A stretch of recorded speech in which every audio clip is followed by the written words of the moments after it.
Mall Studios. This is WOCA, Ocala, Gainesville, The Villages, 1370 AM, 96.3 FM, The Source.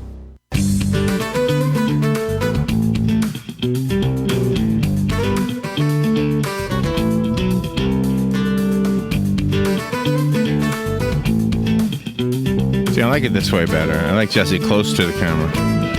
See, where's Philip today? He's not coming in today? He's ill. We've all been trading off an illness or another. So. Oh, really? Oh, we have here, too. Us, too. Yeah. We have here, too. Yeah. So better to keep it away.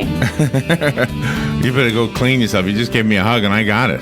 I'm good. I haven't seen him. Oh, okay. All right. Jessi Miller, good morning. How are you? From Great. Ocala Magazine? Or Great. do I say Ocala Magazine anymore? Or do I now just say OM? We definitely say Ocala Magazine. Okay. I mean, it is OM, but we still refer to it as Ocala Magazine. And you have 3 guests with you today, and at least one of them is musical. So we're gonna have a fun show today. It's Ocala Magazine Radio. So how are you doing, first of all? I'm great. It's fun. Having a lot of fun having a team now in place. You know, since Philip took over, it's sort of this revamping of the magazine, and internally and externally, it's been rebranded. And inside, we now are starting to like the art department or the creative department, because it's editorial and art. It's becoming a lot of fun. And so I wanted to introduce some of our new team members. And, you know, we always like the city to know who's behind things, because when you run into them, you never know what could make it into the magazine. You never know you never know who's been retouching your photo. Gotcha. Yeah. I heard on last week's show, I heard Tom say something that I agree with, that he said he likes looking at the whole magazine. No offense to the previous magazine, but I did the same thing he did. I would look at the back and see who's in those little, I don't know, cameo photos, whatever you call them. Right, the social. Which I like. I like them too. But that is statistically the number one most looked at section. We like to look at ourselves. Yeah, or friends, right? Hey, I got a question about the cover. This is a beautiful cover, first of all. Yeah. Right? Yeah. So you're an artist, right? Yeah. I like the fact that it looks like it's a limited palette, number of colors or whatever. Is that by design, or does it just work out that way? I'm absolutely by design. So if you mean her photo, which she's doing interior design right now, so everything's going to be directed like Drew Barrymore. Yeah, Drew Barrymore there. He's on the cover. So she's got really good color palettes and color schemes in different rooms in interior design, and then the type and the design like treatment. The clothing she's wearing and everything looks like it's all designed, right? Imagine that. Yeah. Oh, okay. That's what goes on. That's why I do radio. No, that's absolutely it's all by design, for so sure. Introduce us. Angela's up to your right? So this is Angela Durrell, and she's our new associate editor, and she's sort of our roaming around town reporter, kind of. Also a lot of other things, but. Do you like doing that? Is that fun? Yeah, I do. I have a lot of my background is in doing stuff like that, just literally running around, just writing stuff down and talking to people and saying, hey, can I get a couple of quotes? So, it's fun for me, and it's a great way of getting to know a place, because I'm new here. I just moved here recently. So it's a great way to kind of get familiar with who's who and what's what and where's where. Right, literally, right. It throws me into the deep end of the pool, and I have to kind of swim. So I wonder, when you have a magazine and you're limited by the number of pages, does the fact that you have a Facebook presence give you like a supplemental area? Yeah. Well, social media is great for that, because you are limited to the hard copy. There's just so much you can print, or otherwise you have a magazine the size of the phone book. If we wanted to put everything in there, we wanted to put in there. Right. So social media is great for that, because it gives you that extra kind of closet room. And that's what Melissa is. She's our editor of digital content, so she specializes in our social media as well as written. So when I go to your website, that's you? Yeah, it'll be a website, everything social.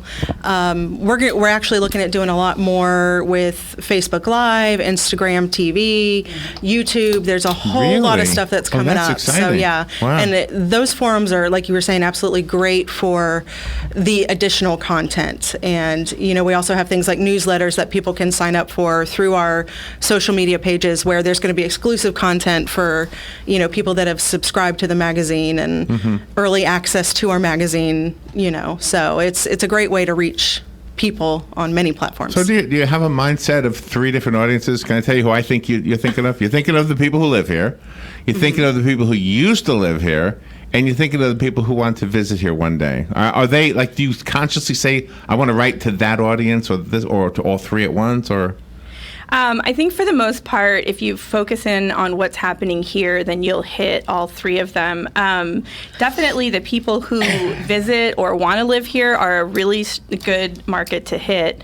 Who are visiting, but we have such great things that happen here in this town naturally that content, if it's it's honest and it's real, it's what's happening. We have great artistic things and cultural things and stuff, and so if you put that in, then it's going to hit all three of those markets naturally. Yeah, makes sense. Yeah. We were kind of just talking about that the other day, weren't we? In the bullpen, we're kind of going over. We have a bullpen? We have a bull. I mean, I don't know what else. It's either that or it's just it's a cage match. But 'cause we're.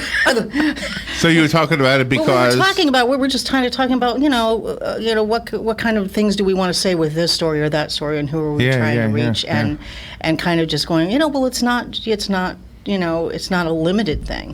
Because stories that are relevant to people in Ocala, Florida, can be just as relevant to somebody in Concord, New Hampshire. What I mean? So I think a challenge is just with that central market of people who are here to make sure we're hitting the different factions of these people, of our people. We have young people, we have retired people, we have these like really active in the community people, vacationers, and they kind of these markets segment out, and you want to. Part of our mission, of course, is charitable. We want to help the community and raise up the community, but we also want to make sure people know how great it is so that they stay in the community. When there's an issue that divides the community, and I have an example, do you try to stay on the fence? The example is the Suncoast Connector Highway. It seems like the people who visit us say, no, you should do that. The interstate's always clogged up. You got to have more roads. But the people who live here, so no, don't mess with the horse farms and all that, right? Yep, that is true. And it would be our job to show both sides of that. And it would not be our job to take a side on that. And Joshua, as the graphic designer, when you have to design the cover, I noticed the famous people are on the cover, and then also the local people that do as Drew Barrymore does are inside the covers. How do you design a cover as opposed to designing the inside of the magazine featuring the local people? Well, luckily, I didn't design the cover. That was Jessi. But I would imagine that we want the magazine to be seen by as many people as possible, and to let them know that Ocala is more than just Ocala's city limits, that it's more. And I think by putting someone famous on the cover, I think it opens Ocala up to a broader audience. Yeah, people pick it up just because of who's on the cover. Exactly. Yeah, because we have tons of local talent within the magazine itself that might not get a chance to be looked at by someone. The Instagram TV that you were talking about earlier, is that going to be, I noticed that Joshua brought a guitar, so Yes. hopefully we'll hear a little bit of something. Yes. But I mean, is that the kind of thing you're going to be showcasing, is local talent? Yes, that's definitely something that we're looking forward to, is because the arts culture here in Ocala is actually very diverse and very rich. Yeah. So some of the things that we want to do online is kind of show people that side of Ocala that they may not otherwise see. We get busy in our day-to-day lives. Events go unnoticed sometimes.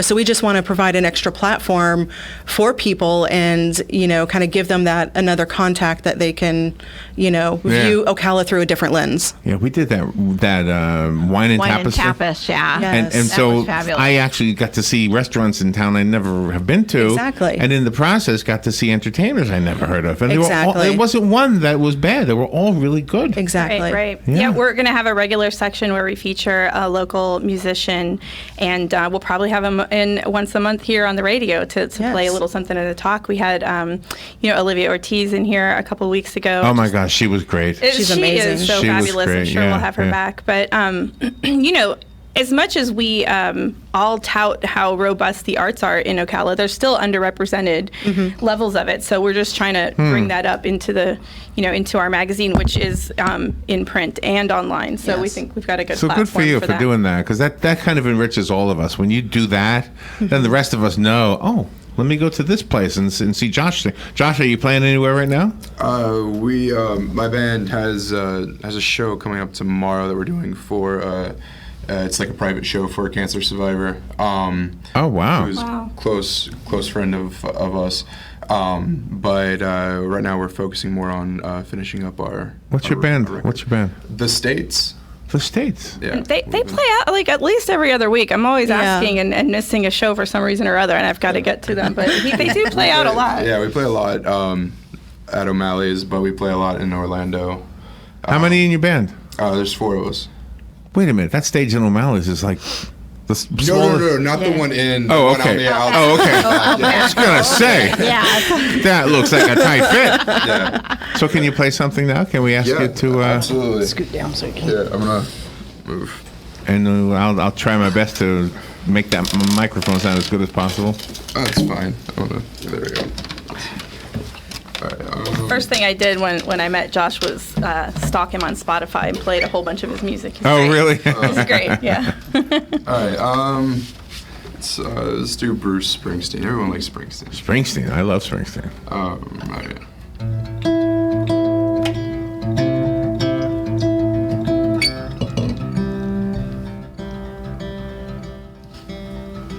Hey, little girl, is your daddy home? Did he go and leave you all alone? Oh, no. I got a bad desire. Oh, I'm on fire. Tell me now, baby, is he good to you? Can he do to you the things that I do? Oh, no. Yeah, I could take you higher. Oh, I'm on fire.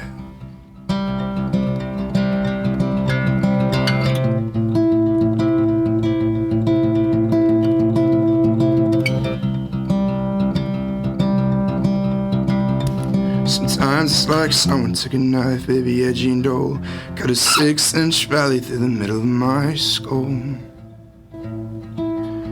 And at night I wake up with sheets soaking wet and a freight train running through the middle of my head. And only you can cool my desire.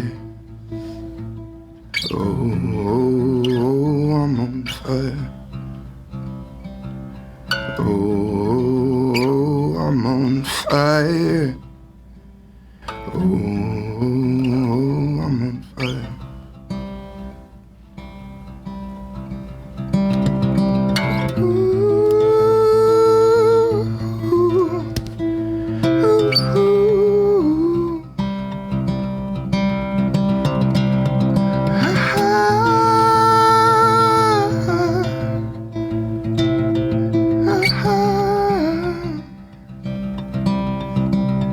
Sometimes it's like someone took a knife, baby, edgy and dull, cut a 6-inch valley through the middle of my soul.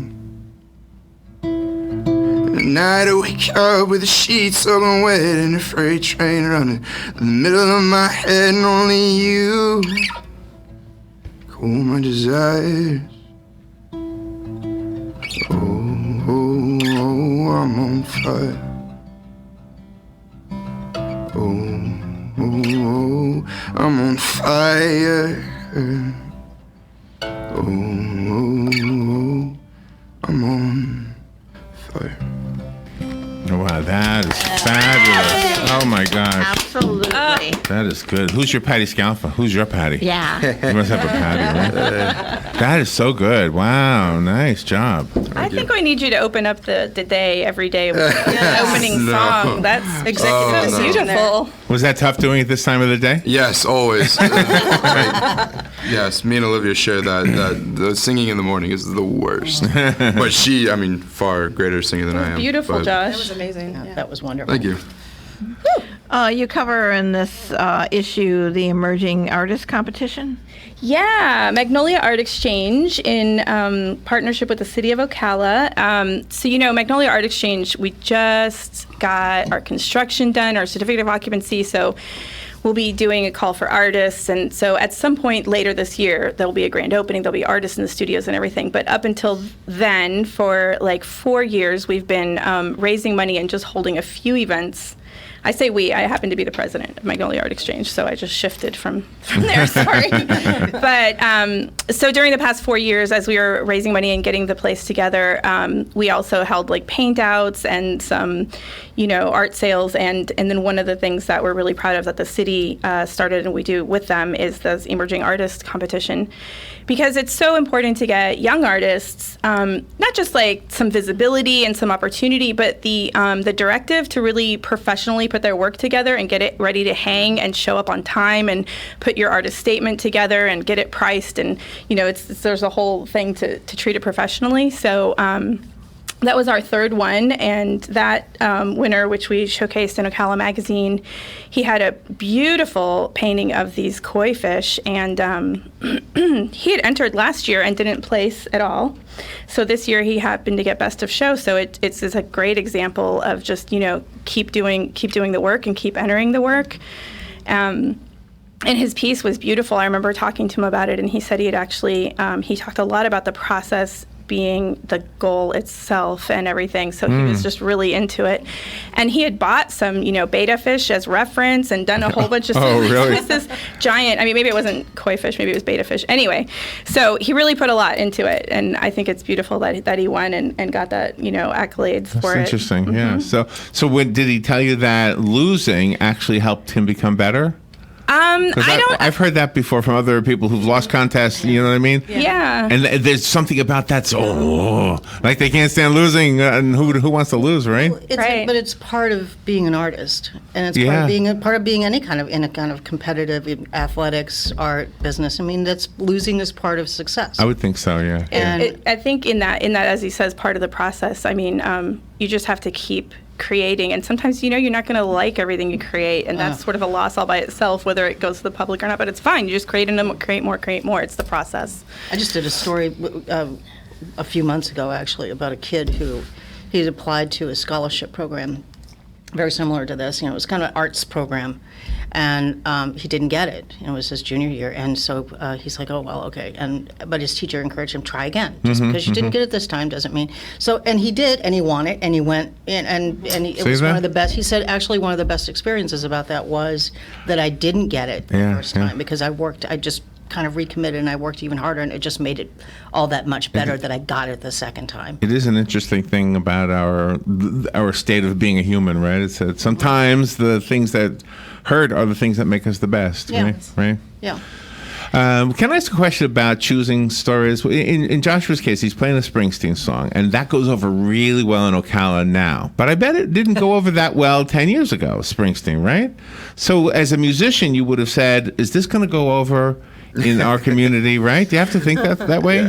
Yeah, absolutely. Every single time. Because, I mean, like I could have played one of, my band's songs and no one would know it. But everyone knows Bruce Springsteen. Everyone knows. So for the sake of radio. Yeah, but for the sake of like anything, like in general, you gotta always play to the crowd because the crowd is the most important part. It's what. And does that happen at the magazine too, as far as stories? Are there some stories you say, oh, this won't go over in Ocala? Absolutely. Yeah? Absolutely. Or we're just not willing to stake, our own, like everyone's got a personal opinion, and sometimes you just don't need to fight a fight about it, so. Yeah, I understand. I do that all the time. It's positive news and positive information and positive stories. There's so many of them that we don't probably have to do super controversial things I tell all the Robin, time. when she gets the pitches all the time for the authors, I say, no more books about Trump. I don't care if you like him or hate him. I'm done talking about him. Right. We've talked about him enough. So I just want to segue into that. Like, we're a group of artists, and we all have a kind of a different, like, I paint, right? And Josh sings, and Angela's done a lot of cinema and other writing things, and cinema, Melissa really? writes. Wow. Yeah.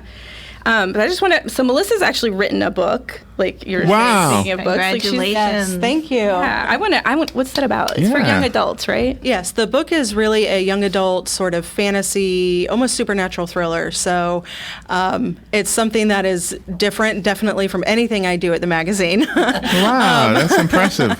Yeah. So it's published through Wallace Publishing, which is out of the UK. Nice. But yeah, it's actually a trilogy. So it's book one, and I'm working on book two right right now. What's the synopsis of the Wait story? a minute. You can see, this is the way to call if you want to be on our show. Talk 25 minutes about your book. Oh, that's great. Nice. Exactly, yeah. Because we do it all the time. It's exactly what we do. This morning we had this author who wrote about a baseball game, Oh, cool. which I had to fake it because I don't know anything about baseball. Yeah, I would not People know are anything. passionate, though. Yeah. Passion. Yeah. So yours is a fantasy novel? Yeah, young adult thriller. It kind of deals with sort of a girl that's kind of at the cusp, but she just graduates high school, and then a trauma is kind of thrown at her, and the whole book, the underlining message, at least, from my perspective, is how do we react to things, because I love to write, and some people write just, for fun. But to me, if I write something, it's usually there's a baseline story and about something that, you've gone through and kind of how you face life, and you come to these choices of which direction do I go. And so the whole trilogy kind of follows her and her development from this tragedy that happens and how she reacts to it and how it affects people around her. Wow. What's the title? It's the title of the trilogy is Echoes. The first book is called Catalyst. Catalyst. Yes. Excellent. All right, we'll have to get it and then have you in here to talk about Very it. much so. I'd love that. And when it becomes, wait a minute, wait, we had everybody here. Wait a minute, you're making a movie out of it, right? You're going to do the sound. You're going to do the soundtrack out of it, right? There we There we go. go. We just put it all together. Oh my gosh. I'll design all of the stuff, Yeah. the posters Do all and the the cover Yeah, and you the do. trailer. Right, and, yeah, put the trailer together. paint some paintings No for the worries. background. Put the press kit. Since your theme this month is women of influence, how did you select the women to put in there? There's, there are always so many people, but this actually, they're new, and I'm in the creative. Like this was selected. A lot of that was selected by some of our other team members, and there's always so many. We just have to pick some, and then next year pick more, and next year pick more. So.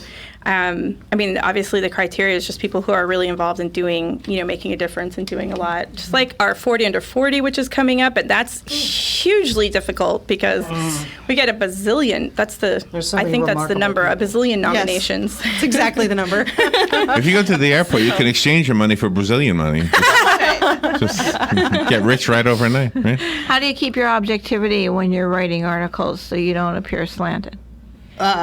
Sometimes I don't, and that's why you have somebody else take another pass at it and say, "Hey, it depends on what the subject matter is. It depends on the person. Depends on the situation. But generally, what you're trying to do is, you set out to tell a story. It's like anything else. It's like her telling her story, or a movie, telling a certain story. You're there to give the story to the public and say, this is what's going on here. As opposed to your take on the story. Yeah, because it's not about me. It's not supposed to be colored by my perspective of how I think about it or what my intuition is about it, unless I'm writing in the first person, which I rarely do, because then it can become very opinionated, and you tend, or at least I tend to become more strident. If I'm writing something in the first person, it's going to be very forceful. But the best way to really curb yourself, I think, against it, because I'm a good writer, but no writer is perfect, and so you have other people take a look at it and say, "Hey, would you, Jessi, would you take a look at this and redline it to?" And we tend in our process, we tend to talk about it beforehand and do like a synopsis, like here's what our goal is with this story. So we kind of have a direction where we know it's going to head already. And that's one of the cool things about our team. Like we all have different specialties, we all have different passions, we're artists, but we come together. And for the magazine, we just create one voice. It's the magazine's voice. It's not really Jessi's voice or Angela's or Josh's or Melissa's, or Philip's or anybody's. It's the magazine's voice. And hopefully that, for us, what we see Ocala Magazine, it's the community's voice in, we call it the ultimate in gracious Central Florida living. So there's a lot of graciousness and beauty and wonderful things and class, and that's what we hope we're representing. There's a lot to... Well, what's really interesting is there's really precious little ego in our office. I mean, there's no sense. I don't get any Usually sense. people who are really good at something are the ones with the lesser egos. Isn't that amazing? I find that. Yeah. They're less insecure about it. Yeah. Right. It's what it is. Well, it's not even so much if you're brilliant at it. You're just comfortable with who you are with it. Yeah, I think you're comfortable in your ability, and there's no threat about it. But that's really interesting. When she was talking about that, really one of the most relaxed environments I've ever been in, a creative space. And I've been in a lot of creative spaces where there are massive egos. Angela, are your films online? Can I see some? I don't know. I don't make make films. No, what I do is I used to work in film in Hollywood, and I was a publicist. Oh, really? So I worked. Been a casting I was a director. She's casting done director. casting. How fun to pick the actors and. Really? Well, it can be fun. It can also be like herding cats because you don't just. I love that. You don't just pick the actors. Did you say herding, like Hurt? herding?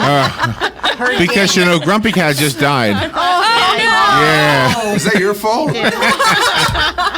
If you don't pay your union dues. So, but no, it's just you have to you pick the actors. Yeah, and that part's really relatively easy. But then you have to be on set with them. So. You do? Yeah. Oh, wow. I'd love to know more about that world. Okay, sure. I'll tell you about it sometime. Well, sometime, yeah. And Josh, your band is playing where? We're playing. It's a private gig, but we're playing tomorrow. And Something we can go to. That's not private. I think we're playing Orlando, June 21st. Oh no, sorry, Tampa, June 21st. At the Blue Note. Yeah, and what's your website for the band? WeAreTheStates.com. We are the States. Yeah.